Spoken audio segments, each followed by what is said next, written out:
Ms. Abbott. What is your full name? Valencia Ann Abbott Okay. When and where were you born? in Rockingham County on March 13th, 1964, which was actually on a Friday. So I was born on a Friday the 13th. In Rockingham So- County? So obviously I don't believe in bad luck on Friday the 13th. Was it the Annie Payne Hospital, the Moorhead Hospital? The Annie Payne Hospital, it was Reesville. Okay. Where do you live when you were after you were born? Ruffin. I was in Ruffin until my start of my senior year of college. My father's family owned land there, and that's where we stayed.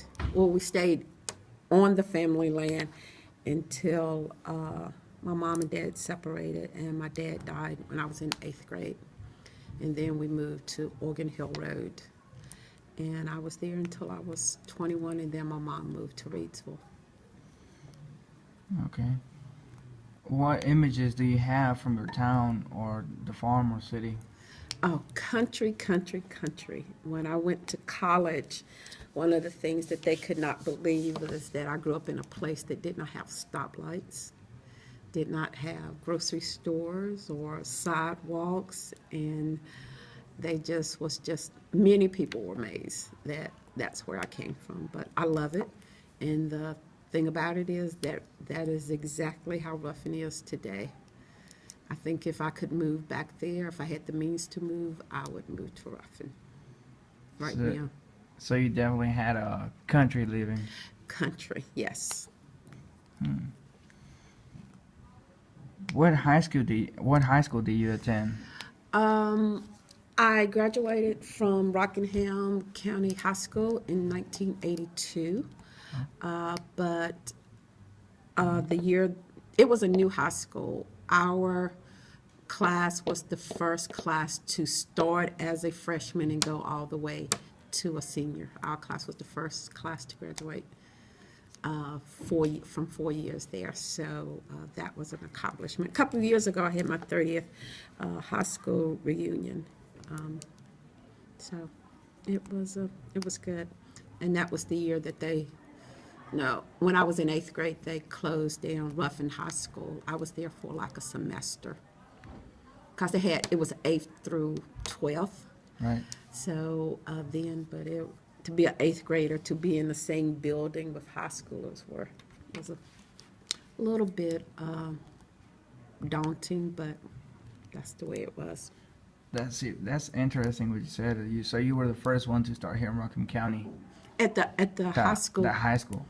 No, the first one to go the first 4 years. No, first one. Yeah, there was classes that came before, but the class that we had was the first one that started as a freshman and went to a senior, was the first one to finish the first 4 years. How was that high school? It was, the high school that I went to, Rockingham, wasn't as segregated as it is now, and not the same culture. Because when I went back with my daughters to basketball game, it wasn't the same atmosphere. I think it was more inviting you blacks and whites together when I was in school. Now I just see more segregation going on. My version of what I see at Rockingham County. Wow, that's interesting because logically we would think that it would be less segregated now. Yeah, it would. It would. When my daughters were playing basketball, and we went to the basketball games, and to sit on those bleachers as a high school student and to come back as a parent of someone that's in high school and see how it's developed, I was sad and hurt that it had evolved to that. And I just could not believe it. I was like, no, that's not the school that I went to, but it is what it is. Okay. Why do you believe it became like that? Think academic students' influence or teacher? I think a lot of it had to do with the school districts when they redrawn the school districts. I think had a part to play in it. And then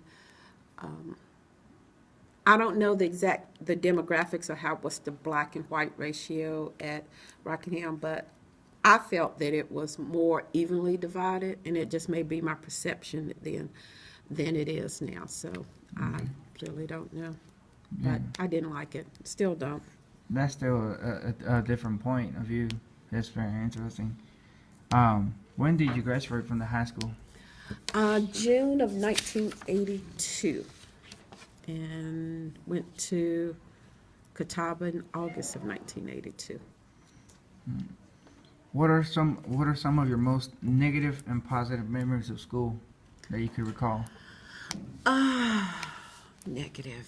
Like strong emotional feelings, like when you get an A plus, or anything that you can recall that you would say would be the best of the high school. And negative. Actually, my negative is probably is both a negative and I struggled through math, and as you know, being in my classroom, I tell everybody math. I struggle. He's the devil. So I was really, really afraid that I was not going to score on the SAT, the math portion, and I was terrified of that. And Miss Hall, my math teacher, bless her soul, she had me in class, and she tutored me every day before school, and then have me in class, which I know wasn't the most pleasant experience for her. See ya. And I took the SAT twice, and on one of them I actually scored better on the math than I did the reading part. So that's a part of it that's the negative is just having to take math. Positive, in high school, I was the editor of the school newspaper, co-editor of the school newspaper, which I enjoyed, and I found out exactly how much I did enjoy writing. We had a lot more choices in classes. I remember taking a class in the Civil War in high school. I took a class in Greek mythology. We had a lot more choices and a lot less tests. We had teacher-made exams and everything, and it was not as confining as it is now with that. And I think it was my senior year that they started testing. You had to take a test to show what you've learned, and that was my senior year, and I could not believe there were students that had failed. It was just really easy, so just a different world. Okay. When you came out of high school, as a graduate, were you unemployed for a long period of time? No. Or I always knew I was going to college, didn't know how, didn't know where, but I loved to read. I just filled out my college application. I got accepted to the 3 that I applied to, and I picked one. In June, I graduated. In August, I went to orientation at Catawba. I went to during that Christmas break, my senior year, my mom and my uncle took me to Salisbury. Before I even got on the campus, it had snowed. There was snow on the ground. Before I even set foot on the campus, riding up there, I knew that was my school. So, and it was a wonderful 4 years. After the 4 years and that you successfully achieved to graduate from the university, do you immediately got a job as a teacher? Was that your expectations? No, my undergrad degree is in political science pre-law, Right. with a minor in speech. I went in thinking that I was going to be an attorney. That was the goal.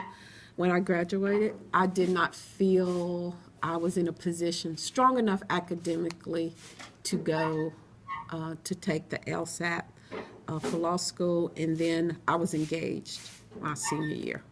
So I graduated in May of '86, and I got married in June of '86, 1986. During the time period that you were in school, do you have any jobs? You had any jobs? My senior year of college, I waitress. And actually, the manager had asked me to go into management there. If I could do a do-over, I think I would have done that. I would have went into management there.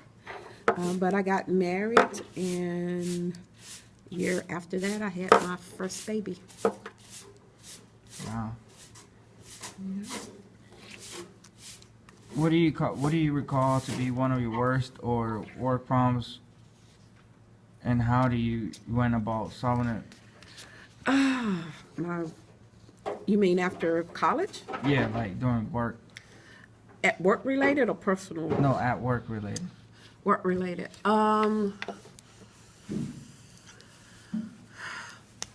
I think finding a job initially when I started, had little jobs after I got married. I worked at a music store, which you probably don't know what it is because they don't have them anymore. Where they had records, you would buy records and tapes. I know they don't do it. Well, anyway, that was one of my jobs that I had.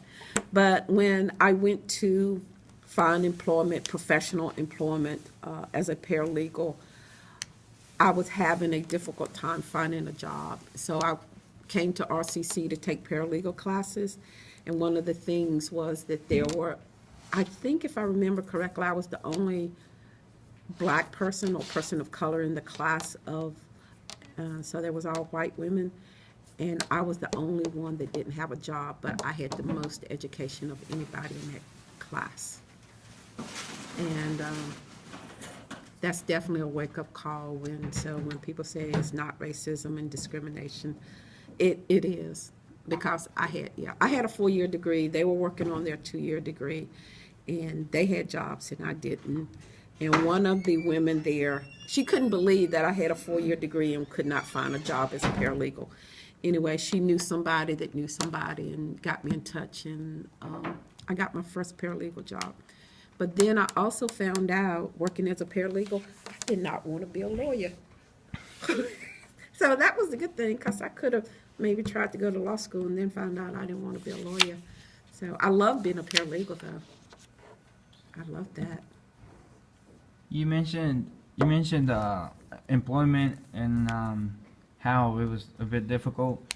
Would you say unemployment was higher rate back then, or is it worse now? What major differences do you see now? I don't know if I can answer that because I'm a teacher, and finding a job, having a job as a teacher, and then having a job, what I could say in the real world, is a little bit different because I kind of know that I'm gonna have a job the following year unless I really screw up really bad. But like my sister, who's always worked in a factory, and she's 54 now. She will be 48 in July, and all she has is a high school diploma. And she has some health issues, and she lost her job, and then she got another job and lost that. To see her struggling, and we're almost the same age. Her world is a lot different, because every time that I had to look for a job, I figured I would find one sooner or later based on my education. But for her, it is such a struggle because those jobs that she had 20 years ago are not those jobs anymore. But she doesn't have background to go get some. So if I'm not teaching, which I hope never happens, I always want to be a teacher, but I have a background that I could focus, and I'm not afraid to, like, if I have to go back to class or get trained. So I don't know if I can answer that So question. you